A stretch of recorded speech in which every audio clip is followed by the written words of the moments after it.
Hi everyone, কেমন আছো সবাই? আমার নতুন আরও একটি মিনি ব্লগে তোমাদের অনেক অনেক স্বাগত জানাই। আজকের মিনি ব্লগটা কিন্তু আমি দুপুর থেকে স্টার্ট করেছি। সমস্ত কাজবাজ সেরে দুপুরবেলায় স্নান টান সেরে এখন দেখছি কি বাইরে প্রচণ্ড পরিমাণে বৃষ্টি হচ্ছিল। তো বৃষ্টি দেখে আর দুপুরবেলায় লাঞ্চে বানিয়েছিলাম একটু পটল চিংড়ে। তো সেটা খেয়ে বিকেলবেলা একটু চা খেলাম। যেহেতু আমার শ্বশুরমশাইয়ের ছুটি ছিল, ওনাকে বানিয়ে দিয়েছিলাম, তাই আমিও খেয়ে নিলাম।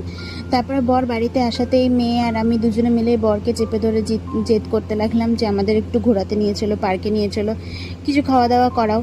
তো সেই মতনই বর রাজি হয়ে গেল আর আমরা ঘুরতেও চলে আসলাম পার্কে।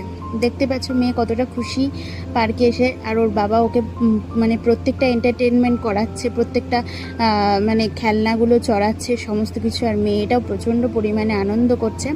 আর সাথে সাথে ওর বাবাও লেগে পড়েছে মেয়ের সাথে খেলা করতে। তো চলো দেখা হচ্ছে নতুন মিনি ব্লগে। টাটা।